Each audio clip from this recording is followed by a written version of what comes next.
Bueno, hemen dauzkagu Hormatxikeko, ezagit, sortzaileak, egileak, hemen dauzkagu Iker Torres, esplikatu pixka bat, zer da Hormatxik, edo zer izaten nahi da Hormatxik? Bada lehenengo eta behin, herria apaintzeko, herria xik bihurtzeko egitasmo bat, egitasmo horretan pixka bat utziak edo itxusi xamardaren paretak eta espazioak eta nahi ditugu apaindu eta gozatu eta eraberean guk daukagun barruan ditugun ideak eta artea eta pixka bat ateratzea, ez? Nola hasitzen prozesua? Gu hasi ginen biak elkarrekin, bikotea gara orduan ikusi genuen aukerak abiarekin intzezakela zerbait herriarentzat, esan genuen zergatik, mosaiko bat, elegantiagoa dela, agian margoketa edo grafiti bat baino elegantiagoa geratzea. Eta ez genuen inoiz egin, baina esan genuen bere esperimentatzeko momentua da ere bai. Eta eskatuz baimenak eta utzi ziguten pareta hau egite, eta hala hasi ginen. Auzolana da, asmoa zen auzolana egitea, orduan esan genuen batzuei nahi zuten parte hartu, eta jendea aurreratu zen, eta hala hasi ginen.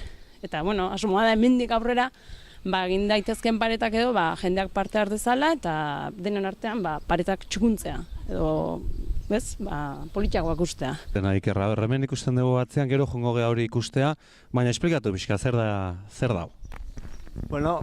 Ainarak aipatu du, garai batean hemen iturri bat omen zegoen, iturri hartan inguruko baserritarrek eta beren animalik eta ekartzen zituen iturri hartako askatik edatera. Hoizan hemen zegoen elementuetako bat, eskailera hauek egon aurretik ere bazen malda bat, alde batea baratzak, bestera masustak, sastrakak, artoa ere omen zegoen. Eta elementu horiek berreskuratuz nola baiten, erbia eta dortokaren historio edo fabula klasikoarekin lotu ditugu, ez da? Eta orduan, hori da daukaguna, ez?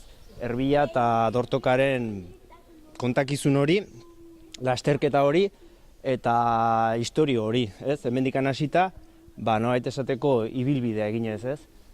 Eta, egin duguna da azulejoak txikitu, gustora gainera. Gero, masa egin, inoiz egin ez ditugun gauzak egin ditugu eta ikasi egin dugu ere bai. Hortan, zementuakin eta horrekin aritu gara eta, pixka koloreka banatu dugu. Eta azkenik ere, ikusten dezuen bezala, pintura pixka bat ere sartu dugu alako elementu batzuk gehituz, ez? Gehiago jantziaz, ez? Hori da. Nola jaso du jendeak? Segurazki aurre ikusi zitekena, baino hobeto naiz eta auzolanean planteatzen zan ideia hasieratik, ez dakizulako inoiz gauzatzen hasten zean arte zerekin topo ingo dezunez.